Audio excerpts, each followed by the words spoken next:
Vamos a hablar de la reanimación cardiopulmonar básica, aunque le daremos un toque de avanzada, porque también en domicilio, como profesionales médicos, llevamos alguna medicación, llevamos adrenalina y por tanto esto ya le da un carácter de avanzada. Aunque no sea súper avanzada, acaba siendo avanzada.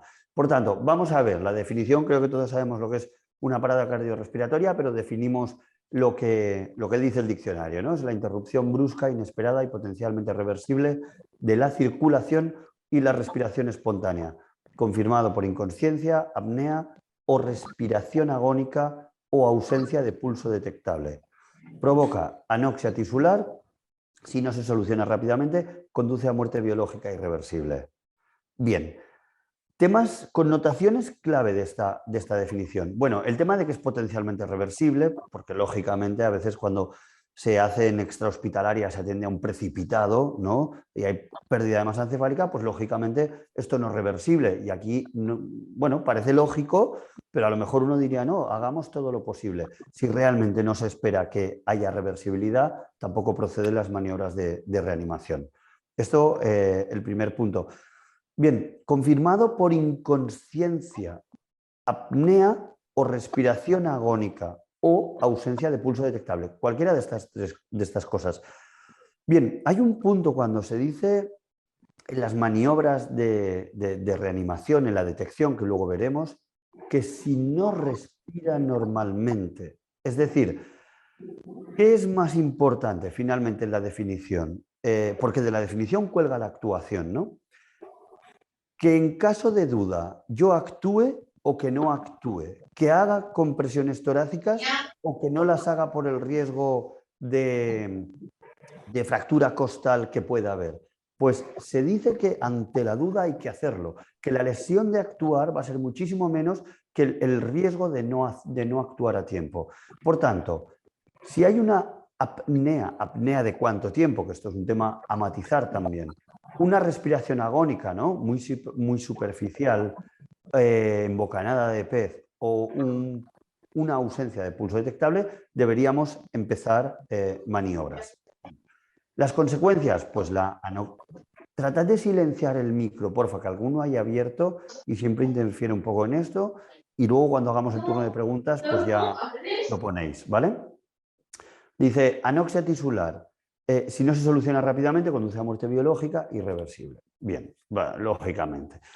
El OVACE, la obstrucción de la vía aérea por un cuerpo extraño, que se sospechan de la presencia de tos o atragantamiento de inicio muy brusco sin otros signos de enfermedad y antecedente de estar comiendo o jugando con pequeños objetos inmediatamente antes del inicio de los síntomas. Bien, un comentario respecto de esto. No siempre el atragantamiento, porque tenemos en mente una persona joven, ¿no? Neurológicamente, o no joven, pero neurológicamente reactiva. No siempre el atragantamiento cursa con unos signos de tos. Hay veces que, no sé si habéis visto algún episodio de atragantamiento en un paciente anciano con deterioro cognitivo, con una respuesta neurológica menor, pero en residencia geriátrica a veces se han visto atragantamientos que no cursan con tos, cursan con mucha cialorrea y con definitivamente deterioro cognitivo final, ¿no? Y caída en la inconsciencia. Pero el acceso a eso no ha sido un ataque de tos. Se han atragantado y han empezado a salivar, ¿no? A caer la baba, una cialorrea muy marcada, pero sin acceso de tos. Por tanto, no todos los cuadros de atragantamiento son iguales, ¿vale? En función de la situación cognitiva también dependerá la clínica que vayamos a ver. Bien, ¿cómo empieza el algoritmo? Que sabéis que en nuestros algoritmos nosotros siempre seguimos un algoritmo de metodología que llamamos vertical, que hemos creado nosotros. Pero en este caso es el único caso, el de reanimación cardiopulmonar, que lo hemos cambiado porque realmente no era una metodología que respondiera gráficamente al tema. Nosotros hemos vuelto a usar IDEF0, que es la metodología más habitual de algoritmo, donde vemos árboles de decisión marcados en rombos con un sí o un no y unas cajas con unas acciones a llevar a cabo, ¿no? O unas resoluciones, si es una finalización del proceso. Entonces, aquí hemos vuelto a IDEF 0 porque parecía que para la RCP nos venía mejor, pero sí que lo hemos desarrollado nosotros de cero, este algoritmo. ¿Basados en qué? Pues en las guías, también bibliografía básica, que todos ya pues es muy fácil que conozcáis o tengáis a mano.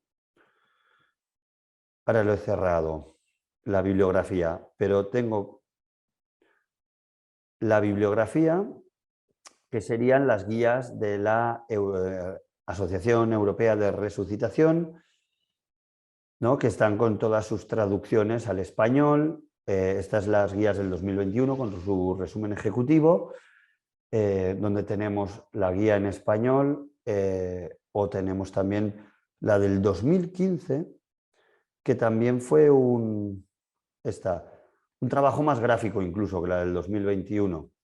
Aquí también la tenéis, lo que pasa que ha sido actualizada en casi todos sus puntos mínimamente, tampoco hay grandes cambios, pero bueno, es la bibliografía de referencia, ¿no? Bien, entonces nos hemos, como decía, inspirado en eso, pero hemos ido a hacer nuestro propio algoritmo. ¿Cómo resumiríamos de cara al domicilio esta forma de actuar? Aquí. Bien, observamos, llegamos a un domicilio, por cierto, no sé si habéis tenido algún paro así en domicilio, a mí solo me ha llegado un paro realmente de un paciente que consultó por un dolor torácico que no parecía tan severo, pero que finalmente los cuadros evolucionan también a lo largo del tiempo y si tardamos 1 hora o 2 horas en llegar al domicilio, eso también ha evolucionado. Bueno, este médico fue al domicilio, empezó con un dolor torácico y el paciente se infartó y se paró. Se puede llegar desde, claro, un paro puede ocurrir por definición siempre, ¿no? En cualquier momento puede haber un paro inesperado, bien sea de origen de cardiopatía isquémico o bien sea arrítmico, puede ocurrir siempre. Por tanto, hay que estar preparados siempre. En el caso de que nos activen por un dolor torácico, esto siempre nos puede dar más pistas. En el sector privado, en general, no llevamos un DEA con nosotros, ni llevamos un desfibrilador, un electrocardiógrafo. En el sector público, en general, donde hay una dotación de parque móvil más abundante, pues esto sí se lleva, se puede llevar. Otra cosa es que te acuerdes de subirlo a domicilio, pero teóricamente si te llaman por un dolor torácico o con clínica compatible con algo cardíaco, perdón, voy a ir aceptando y no tengo el apoyo técnico. Vale, entonces, pues en el caso de que tengamos electrocardiógrafo y desfibrilador semiautomático, pues definitivamente lo ideal sería subirlo con nosotros, ¿no? Pero si no lo tenemos, tendremos que hacer diagnóstico clínico. Entonces, estamos con un paciente que de repente evoluciona tórpidamente, vemos que el paciente pierde la consciencia o respira mal. También es la situación de un paciente en el que, ¿no? Si estuviera en una cama, vamos a verle y el paciente ya nos lo encontramos que nunca hemos constatado la consciencia. Bien, hacemos una observación directa, hacemos una prueba, ¿no? Para ver el Glasgow, esa respuesta al dolor. ¿El paciente responde?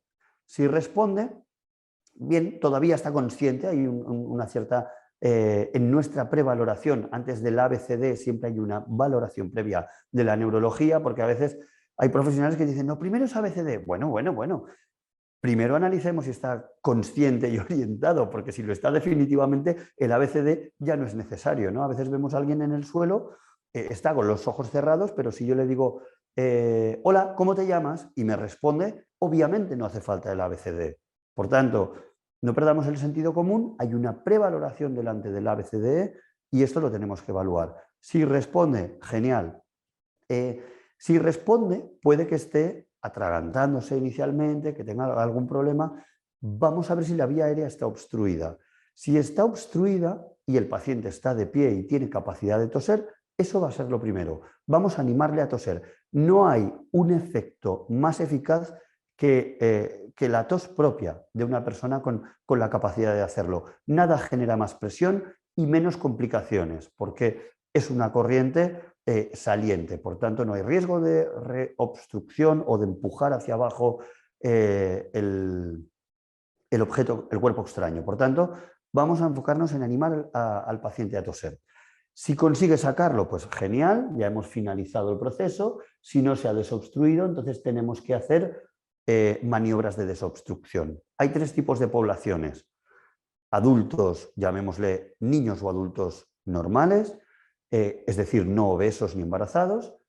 Por otro lado, obesos y embarazados que por una cosa o por la otra, bien porque el diámetro es demasiado grande en los obesos y la maniobra abdominal no va a ser eficaz, o bien porque está embarazada y no nos interesa ejercer una presión abdominal, Heimlich de pie no nos va a ser efectivo. Por tanto, en este caso, si fuera una persona embarazada o obesa, le diríamos que se tumbe, aunque esté consciente, y haríamos la maniobra verticalmente sobre la persona tumbada en el suelo, en un plano duro, no blando, por tanto, no una cama, sino el suelo, propiamente para transmitir la fuerza. Si no, la cama y los muelles lo que harán será restar toda la fuerza de nuestros brazos.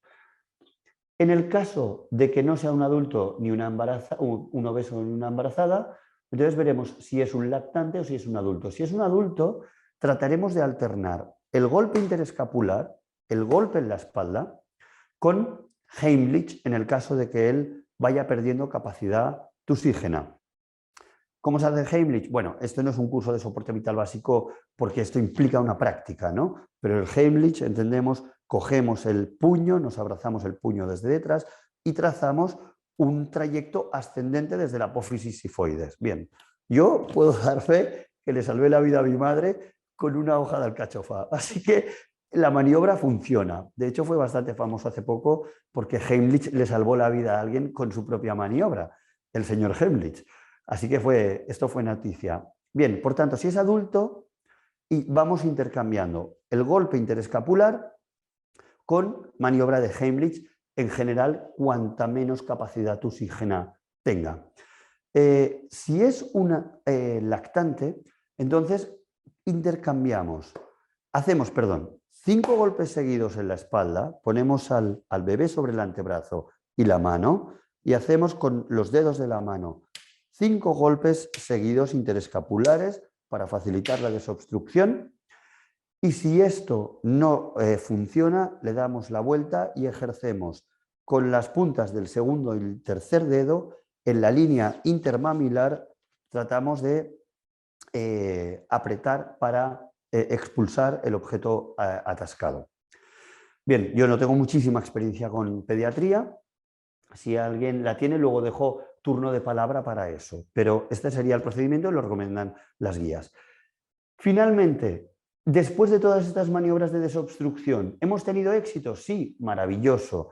¿Está consciente? Genial, lo dejamos sentado. Si estuviera inconsciente pero hemos desobstruido las vías, lo llevamos siempre a la posición lateral de seguridad, por tanto, para evitar el tema de vómitos o aspiración de eso, ¿no? Hasta que llegue soporte vital básico, soporte vital básico o avanzado, lo que sea que venga a auxiliarnos en ese momento. Si no lo hemos desobstruido, finalmente acabará perdiendo la conciencia. Por tanto, tendremos que hacer la solicitud. Pensemos que estamos en un domicilio. Imaginémonos que estamos solos con el paciente, ¿no? A veces estamos solos con el paciente o con un familiar añadido. Lo primero será solicitar. ¿A qué número tenemos que llamar en Europa? Al 112, no a otro. No perdemos tiempo en el 061, no perdamos tiempo en ninguna otra cosa. Si no sabemos qué número tenemos que marcar, imaginaos que sois un profesional extranjero, venís a España, recién acabáis de llegar. ¿A qué número era? ¿A qué número era? ¿Al 911 de Estados Unidos? No, al 112 en toda Europa. Ahora bien, si no lo sé y no lo recuerdo, todos los móviles, aunque tengan la pantalla bloqueada, si veis que están bloqueadas, todos ellos, si deslizas de abajo arriba, tienes una opción que se llama SOS, aunque no tenga puesta ni siquiera la contraseña de la SIM card. Le das a SOS y apretas ahí y hará una llamada al servicio de emergencia que además será geolocalizada. Por tanto, será lo más rápido de todas las opciones que podamos tener, ¿vale? Por tanto, no tenemos necesariamente que recordar el número, que aparentemente todo el mundo recuerda el 112, Pero en ese momento uno se pone nervioso, no se acuerda, pues desliza, incluso con un móvil encontrado en la calle, que está completamente bloqueado, si tiene batería, deslizamos y podemos llamar al servicio de emergencia. Llamamos y deslizamos y decimos, pues soy médico, estoy en un domicilio de la calle tal, porque lógicamente hay que dar el piso donde nos encontramos, tengo un adulto que ha perdido conciencia, inicio posible parada cardiorrespiratoria, inicio maniobras de resucitación y dejamos el altavoz. Y entonces ahí tenemos a alguien que nos va a ir ayudando y nos va a ir pasando, grabará la llamada, lo cual también es de valor legal para protegernos, y empezaremos con las maniobras. Entonces seguiremos, una vez hemos pedido soporte vital avanzado, haremos una maniobra frente-mentón, ¿no? Estiraremos del mentón, inclinaremos la barbilla, siempre que no sospechemos una caída con una lesión cervical, que en domicilio también podría pasar.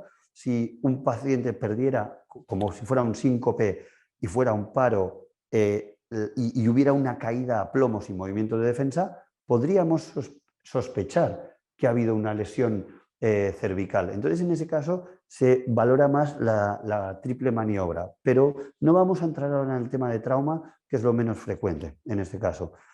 Vemos si la vía aérea está libre. Si no lo estuviera, trataríamos de hacer extracción manual, eso es muy importante. A veces hay comida, bueno, hay otros restos que nos interesa quitar. El tema de dentaduras postizas en la gente mayor también es muy importante tratar de quitarla. Si es removible, o sea, si es quitable, si es fija, no, la dejamos. De hecho, ante la duda, si es fija, la dentadura postiza facilita una maniobra boca a boca mucho más eficaz que si no tenemos ese soporte. Bien, si hemos podido abrir la vía aérea, pues perfecto, la hemos desobstruido y recupera la respiración, genial, lo ponemos en posición lateral de seguridad, y si no hemos recuperado la respiración, entonces iniciamos RCP básica.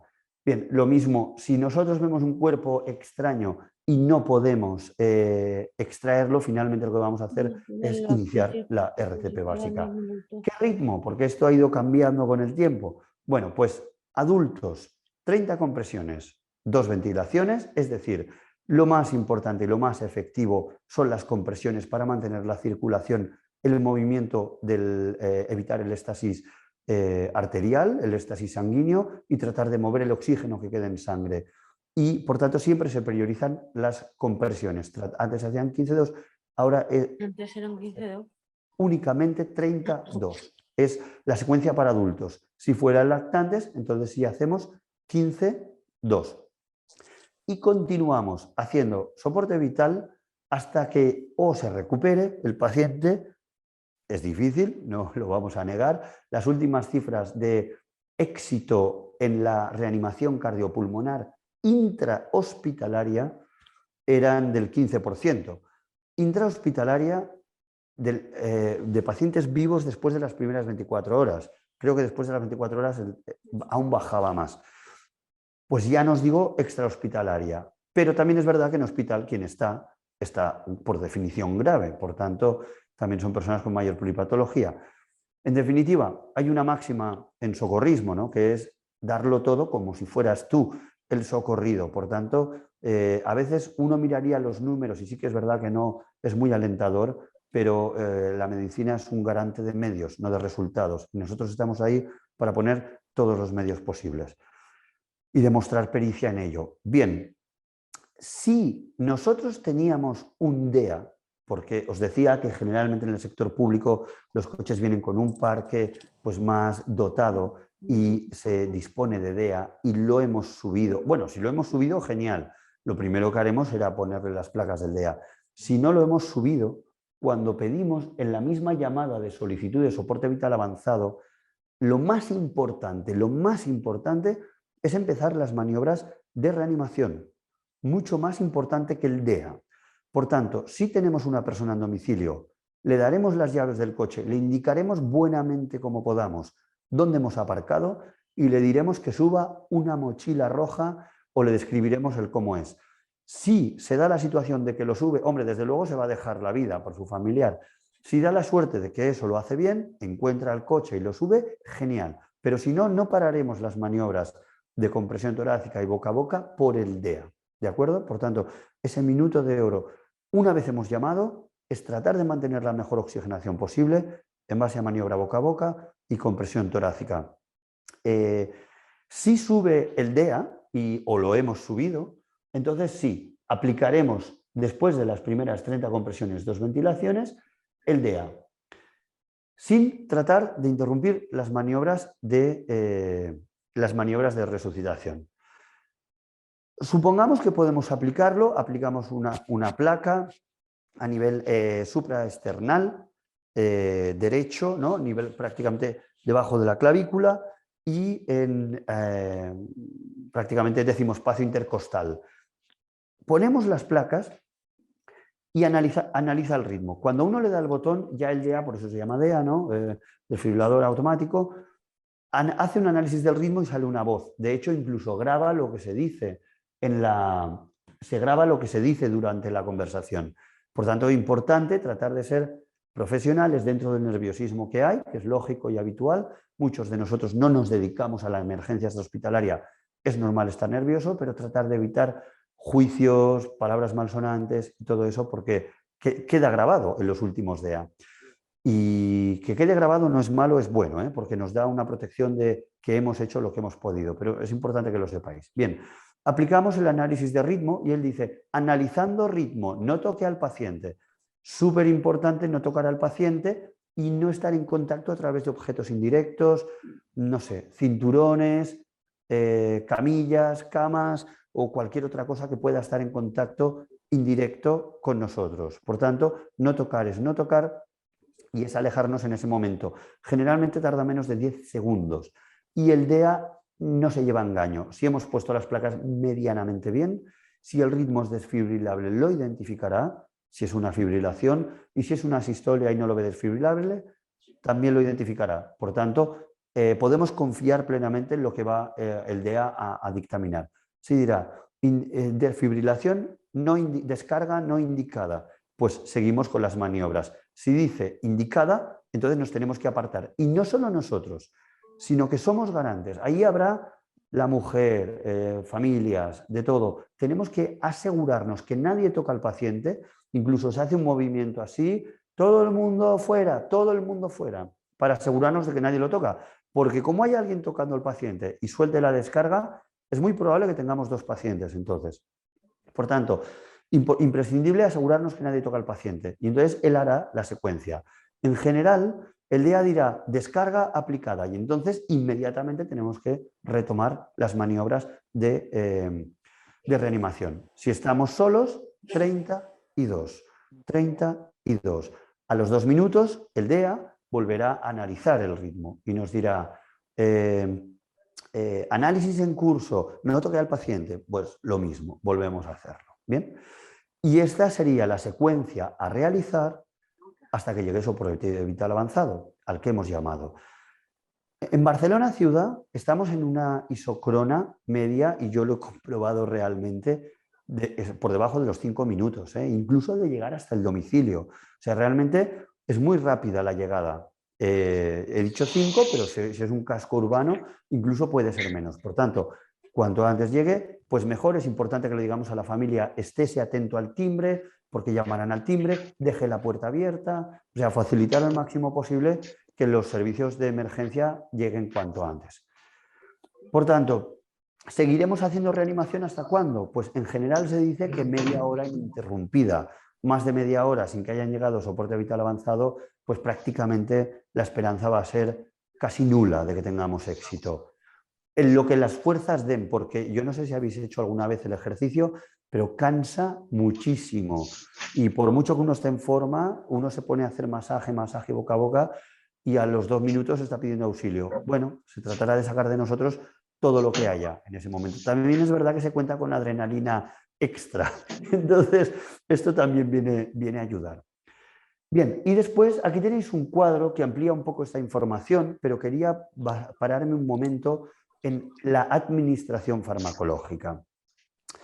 Repetimos, nosotros hemos visto a lo largo de los diferentes webinars qué medicación lleva un médico de urgencias. De cara a la medicación de urgencias, principalmente llevamos una, que es adrenalina. Adrenalina siempre tiene que llevar un médico de urgencias y sería imprudente ir a hacer una visita médica sin una adrenalina encima. Mira, podemos no llevar captopril, que ya quedaremos mal en una crisis hipertensiva, pero podríamos resolver eso. Pero ir a un cuadro donde se necesite adrenalina y no tenerla para administrarla, mira, así esté caducada, siempre será mejor administrarla que no hacerlo. Por tanto, obviamente no deberíamos tener medicación caducada porque debemos hacer un control del stock de nuestro maletín. Además, adrenalina tenemos que llevar una o dos, no más. Por tanto, es fácil llevar el control de eso porque es el típico fármaco que siempre se nos caduca, ¿no? Pero es importante llevarlo. ¿Cómo se administra la adrenalina? Bien, la adrenalina se administra exclusivamente endovenosa y debemos administrarla generalmente en una vena de fosa antecubital. Es verdad que si el paciente está en el suelo, al no haber declive, no habrá mucha congestión. Como no tenemos tiempo de poner una vía, como generalmente un médico no lleva material para poner una vía endovenosa, pues no contaremos con eso, pero sí lleva una aguja y una jeringa. Y sí, con una aguja intramuscular podemos poner, si no llevamos un SMARC, podemos hacer un SMARC con un guante, podemos apretar fuerte, porque si no, no va a haber nada de congestión y es importante que la haya. Hay venas, pues en personas con poco nivel de grasa, que son muy identificables, aún así estando parados, pero ya sabemos, personas obesas con mucha grasa subcutánea, que es muy difícil encontrarla. Bueno, haremos lo mejor que podamos. Si no tenemos la seguridad de poner una vía y tener un mínimo reflujo y sentir que estamos en vena, entonces sí que sería mejor no poner adrenalina, porque si ponemos adrenalina extravasada va a producir una necrosis del tejido prácticamente seguro. Obviamente no habremos ayudado a nada y obviamente habremos producido un daño. Por tanto, ponemos un SMARC, tratamos de aplicar algo de calor rápido, algo de congestión y con nuestra aguja y jeringa, con la adrenalina ya cargada con ese miligramo, con ese mililitro, que es ampollas de 1 miligramo, 1 mililitro, pinchamos dentro de la vena. Si consigo que refluya y hay algo, quito el SMARC, aflojo el guante y empujo el mililitro. Entonces levanto el brazo y hago un masaje para favorecer el retorno venoso. Cuando he favorecido el retorno venoso, continúo inmediatamente con las maniobras de compresión. Esto de la adrenalina, lo ideal sería hacerlo, bueno, ¿cuándo está indicada la adrenalina? Después de si el ritmo no era desfibrilable en cuanto se pueda, si el ritmo era desfibrilable, entonces lo adecuado es hacerlo cuando han acabado los 3 primeros ciclos de descargas. Entonces, el DEA hace el análisis, te dice ritmo desfibrilable, apártese, descarga indicada, ¡pam!, suelta el chispazo. Seguimos con maniobras. A los 2 minutos nos dirá análisis en curso, ritmo desfibrilable, descarga en curso, apártese, tal, chispazo. Seguimos haciendo maniobra. Ritmo desfibrilable, análisis, chispazo. Entonces, cuando ha acabado el tercer chispazo, es entonces que está indicada la adrenalina en los ritmos desfibrilables. Es decir, lo más importante, si es desfibrilable, es la desfibrilación, mucho más que la adrenalina. Y después, en el caso, por tanto, esto respecto de la adrenalina. Y después hay otro fármaco que en general nosotros no llevamos, pero lo comento solo a título general. A veces, bueno, todos trabajamos en un sitio, en urgencias, en tal, a veces tenemos el hábito de coger alguna medicación con la que nos sentimos más seguros. Si alguien tuviera una ampolla de amiodarona, lo que pasa es que pues entonces sería el fármaco indicado un bolo de 150 de amiodarona, por si el paro no es de un origen tan isquémico, es de un origen más arrítmico. Pero en general, si hemos hecho lo que debíamos, para ese momento ya habrá llegado el soporte vital avanzado. Por tanto, no es tan importante liarse con la amiodarona, la carga y desde luego si eso tiene que interrumpir las maniobras de desfibrilación, ¿vale? Pero por fármacos indicados serían la adrenalina y la miodarona. Y un fármaco que no está ya indicado, que está en desuso, que no se usa más, por eso no lo he puesto en negrita, lo he dejado ahí, es la atropina. La atropina se decía antes que si era un ritmo no desfibrilable, si era una asistolia, pues entonces la atropina estaba indicado. Hoy en día ya no se usa más, ¿vale? Lo tenéis también en las guías de reanimación. Bien, por tanto, esto es todo por mi lado en esta metodología de Fast Webinar de 20 minutos y si alguien tiene alguna duda, pues aquí estoy para responderla. Dejadme.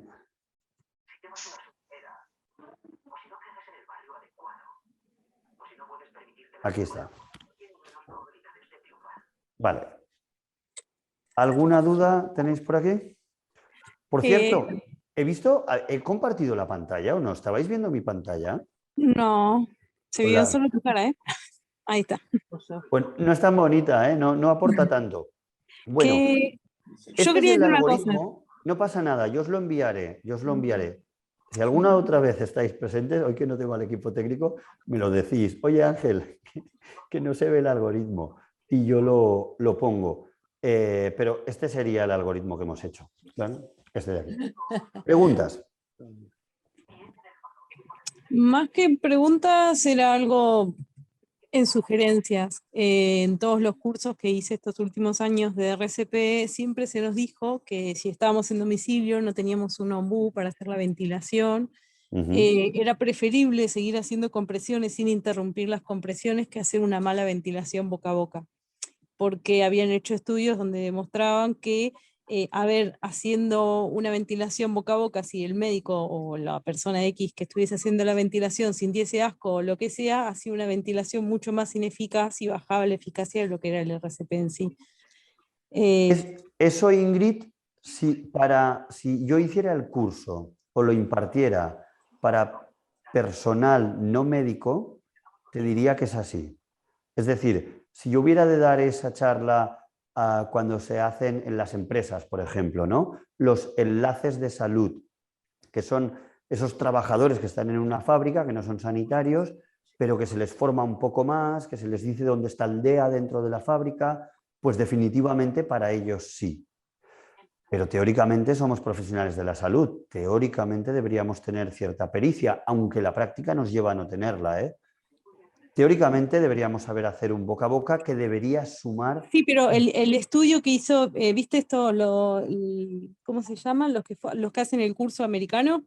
El Sí. estudio que ellos hicieron demostraba que la ineficacia iba en el asco que tuviese la persona y no en la formación que tuviese la persona.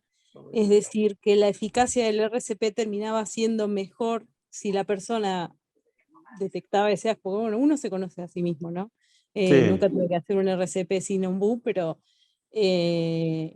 sí la realidad es que el estudio había demostrado eso, que no especificaba si era formado o no formado, sino en el asco de la persona. Bueno, Y definitivamente en bajaba la todas eficacia del partes... RCP. Sí, sí, no, lo que está claro, Ingrid, es que en todas partes lo que se prioriza es el mantenimiento de la circulación muy por encima del tema de la respiración, que dicho sea de paso, todos sabemos el oxígeno que le estamos insuflando es a menos de un 21%, por tanto, sí, no suma muchísimo, pero o sea que es muy Excepto en buena pediátricos. puntualización, ¿eh? En Ingrid, pediátricos es inverso. En pediátricos es súper importante la ventilación por encima de la parte cardíaca. ¿En pediátricos en qué? ¿En lactantes dices? Claro, en los pediátricos más chicos, la Sí, ventilación tiene una repercusión mucho más importante que en un adulto. Un adulto puede omitirla y que no pase nada, pero en un pediátrico omitirla realmente le puede terminar costando la vida. claro. Bien. En la ventilación con ambú, dices.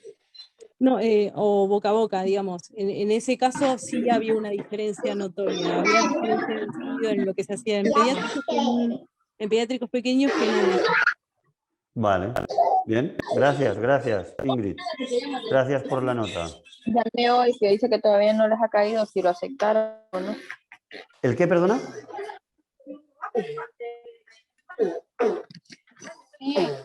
¿Ah? ¿Cómo el gobierno vasco?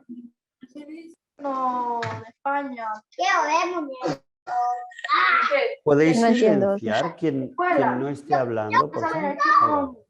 Los cursos gratis de ahí, pero que no. No, en la Ambide. No, yo al menos Espérame, me voy a llevar esto. Bueno, ahora sí. Vale. ¿Alguien tenía alguna pregunta, perdón? Ahora que tenemos más. Ángel, Bismarck. antes que nada, darte las gracias por muy buen contenido. Quería preguntarte sobre la adrenalina. ¿Es posible administrarla, que no sea intravenosa o subcutánea, puede ser? ¿Es A posible? ver, de cara a... Yo os cuento, yo no soy el más experto, ¿eh? Yo he trabajado en urgencias, pero tampoco he estado en extrahospitalaria, en ambulancia, dedicándome propiamente, ¿no? Que es cuando uno coge pericia práctica de verdad. Pero sí que he hecho en formaciones de cara al choque anafiláctico, más que de cara a esto.